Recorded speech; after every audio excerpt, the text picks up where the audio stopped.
Hey comrades, continuing Baja adventure trip. So I'm at Cabo Pulmo, and particularly Playa Los Arbolitos. It's a beautiful place, but yesterday I came, well, the whole Cabo Pulmo was super windy and kind of cold, so I couldn't really fly the drone or do snorkeling or whatever. So now I'm actually contemplating. It's about 8 o'clock in the morning, and let's check out what the place looks like with the drone.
Pretty cool place. The hike is supposedly to the right of here. It's about 20 minutes to the best supposedly snorkeling place. But I'm gonna go to the water. It's still a little windy. I have my drone through quite a few high wind velocity warnings. I was like, no, please don't. So when it happened, I just kinda very high moved overland, so at least if it crashes something I can at least find it. I always do that when I get those warnings, like as long as I'm not above water. It's a high tide, otherwise I may be trapped here walking. Oh no.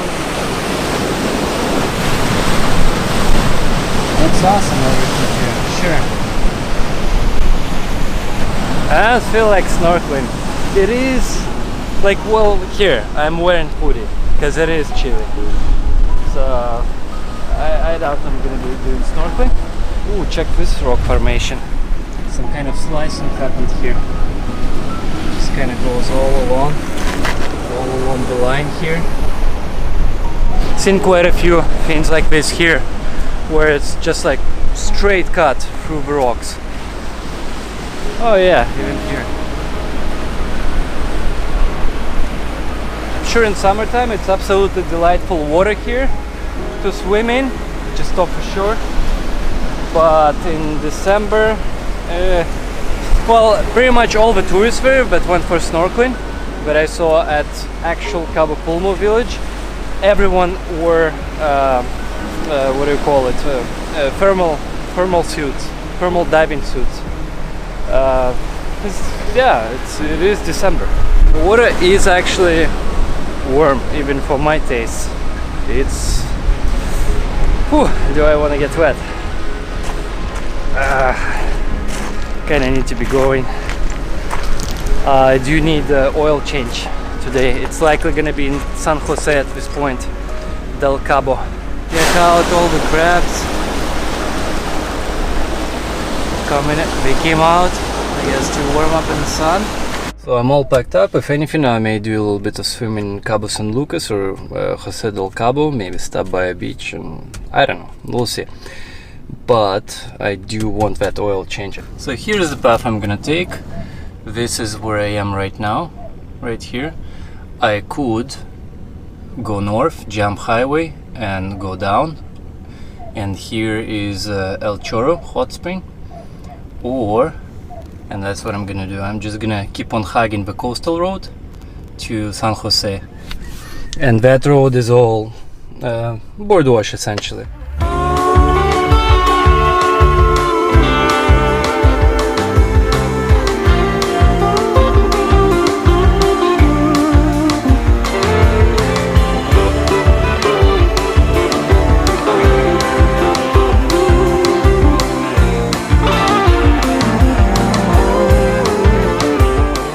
So this is a fishing village, Los Reales. It's probably just another 5 kilometers down from Las Alberitos.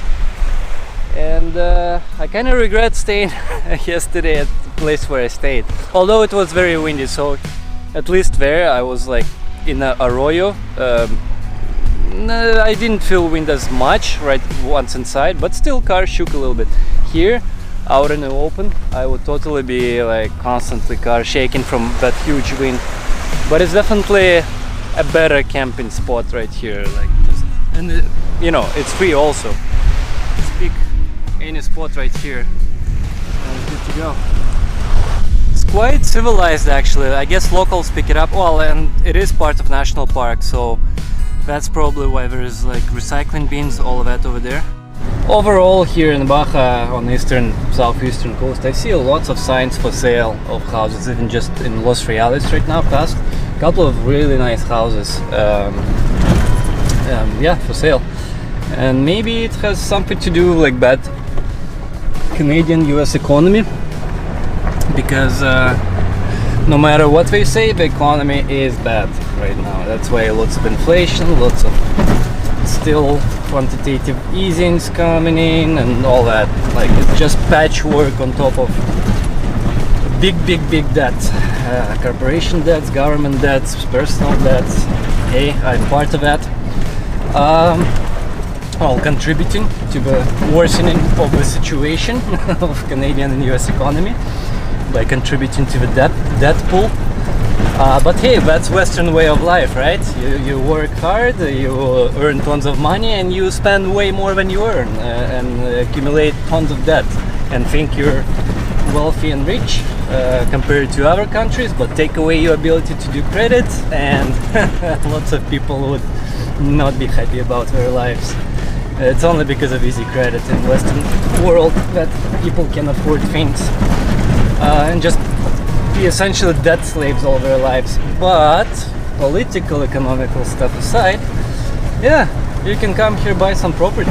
Probably like one of these houses is like 100k tops in the middle of here, maybe like 50k even. Like as for retirees, amazing. The temperature outside is 23 Celsius or 74 Fahrenheit, but I call BS on that. It definitely feels like 30 Celsius, or I guess what is it, 90 Fahrenheit, something like that. It's hot outside.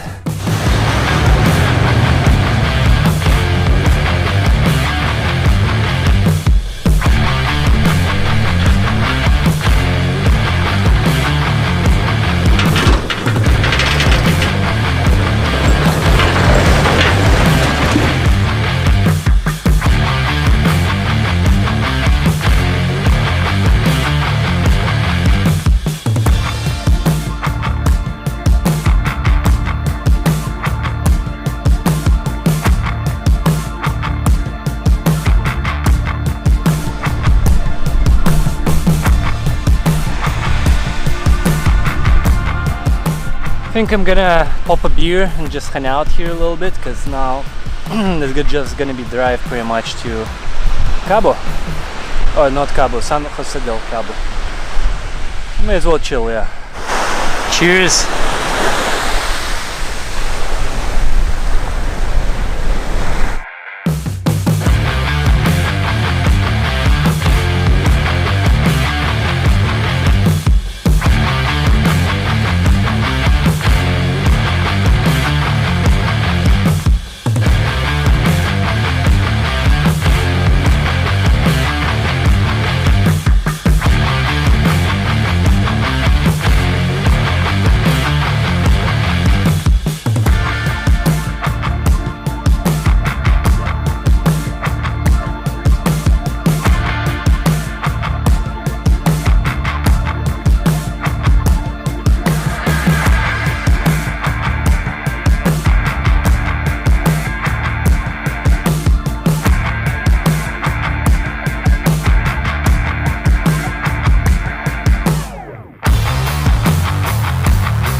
Alright, we entered San Jose del Cabo and I'm going to drive through Hotel Zone.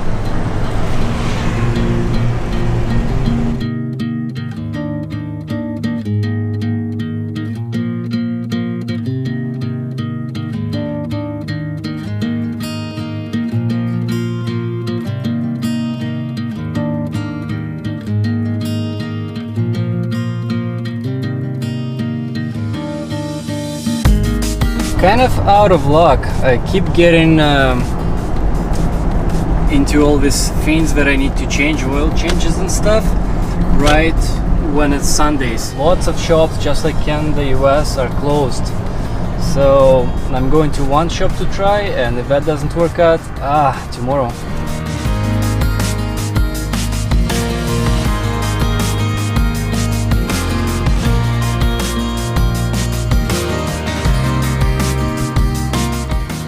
Closed for it. So there's Formula One place, but again open on Monday. Yeah, 31st descend down, do the loop, that's probably quite a few hours, and then pass La Paz, and maybe try to make a push from here, although that from La Paz to here, I think this is point where I camped last time, is yeah, it's probably like 5-hour drive, so I'm not sure. But no point for me to hang around here. It's all hotel zones. Or actually, I'm sure there are shops in La Paz. I'm not really bound to stop in here towards evening into the hot spring, and then tomorrow jump from here into La Paz, do oil change and continue there. A little stop at Oxu at Pemex, and I lucked out completely. I got a 12 pack of Indio, finally. Finally, no more Modelo, Tecate. Really like this beer, really good.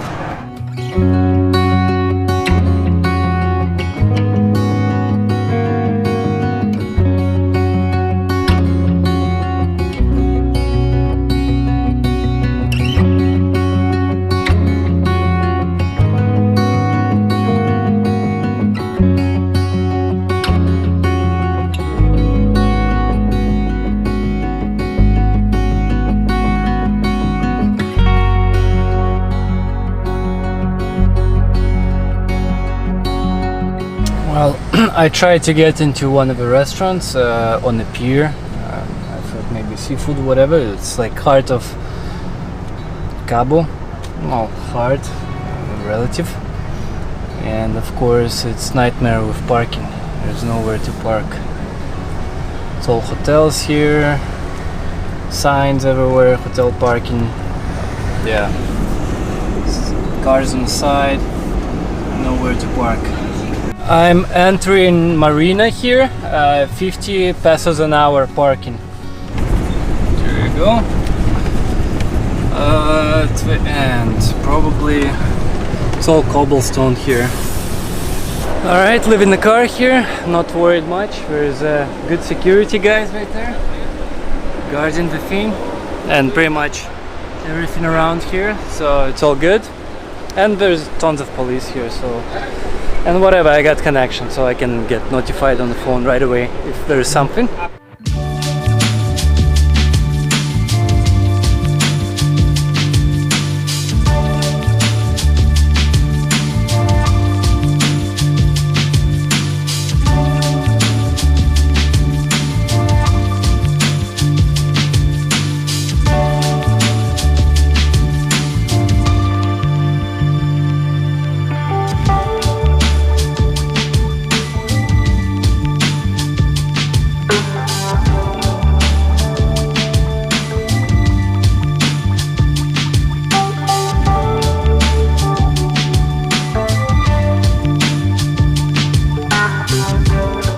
Alright, let's stop at this place. Wow. On Tral, something like that. ordered shrimp and scallop aguachile. It's, I guess, kind of like ceviche we explained, but a little bit more watery. And the second thing is marlin. I've never tried marlin before, so marlin tacos. It's gonna be expensive. It's gonna be 600. So one is like 300, another one 300 plus the beer. Yeah, it's an expensive place here, but it's a treat. I've reached Cabo, so may as well do one expensive meal. What is it, like 40 bucks a person?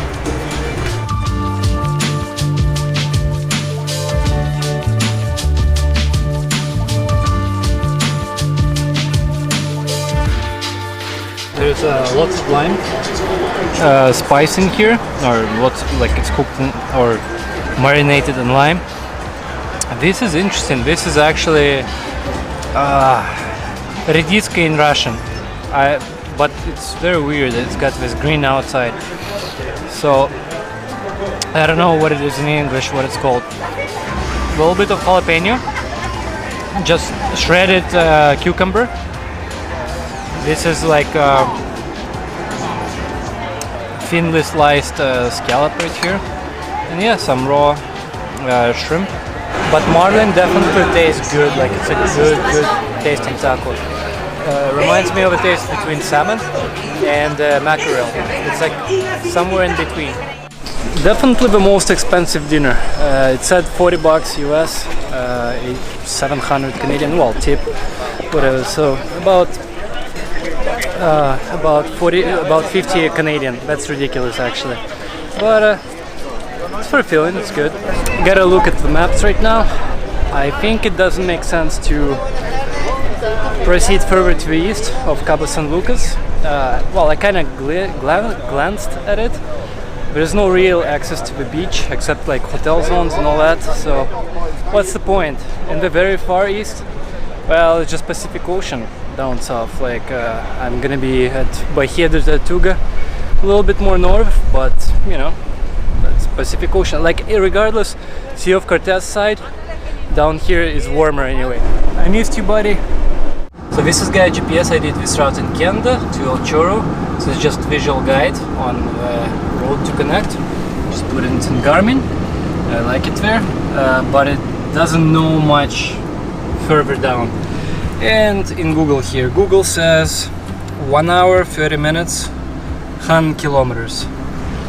That's about right.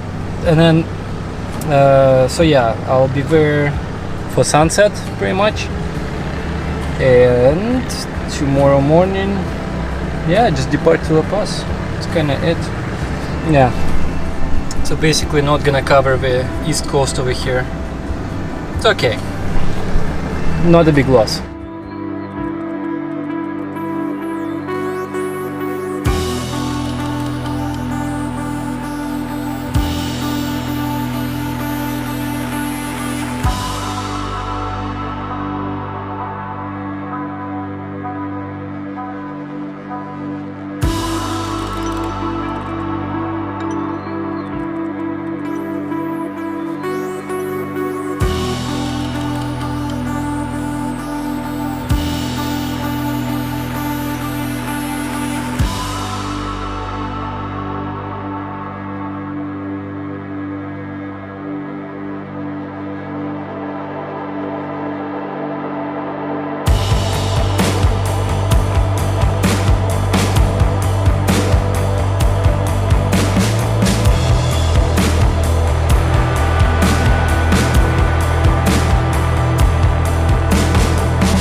Amazing, just amazing, gorgeous sunset as I'm driving here past half an hour through this mountainous road.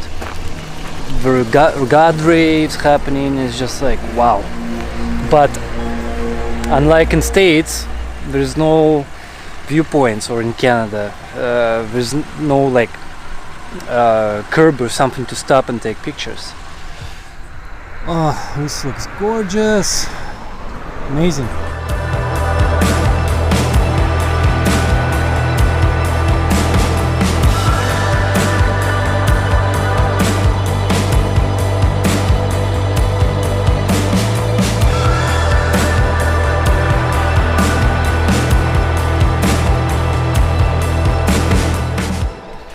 Alright, finally arrived at El Chorro. The ride here was pretty smooth.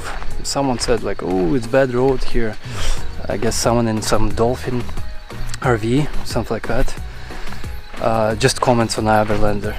It's the most buttery smooth dirt road I've been on in Baja. There is some board wash, but it's gentle, nice kind of board wash. At least for my tires, I can just glide through at a good speed. Barely even feel it. It's like micro vibrations. I'll swing by in the morning and see at daylight what the place looks like. I think there is even a waterfall, 10 minutes walk up the trail. Spring. Oh, hopefully there is no people in there, so it's all to myself. Because the guy said most of people right now cooking dinner or what stuff. Or maybe it's just after the dam. This is the dam right here. This side of the dam, obviously not the right way. That's probably why the guy said, ooh, it's a trail that goes on the left side, and left side would be, yep, that's the trail. Fire pit. Some people, I guess, just set up camp here, closer to the spring. And this is it right here. Not a big space. It's probably good for comfortably 6 people or so. And I guess there's a small one on the other side of the dam here that I passed. I didn't even notice it. And that's where hike goes in the daytime. And it's absolutely awesome. Right now in the evening when it's a little bit cold. During daytime I can't possibly see sitting in there with all the heat, but right now it's just right. So till next episode, cheers! Hey comrades, don't forget to hit that like button and also leave a comment, and if you haven't subscribed yet, you should by hitting that subscription button and also bell notification next to it, so you can actually get my video updates both in notification in your video feed, and as well you can support this channel if you like my videos through PayPal or Patreon in the links down below or just after this video.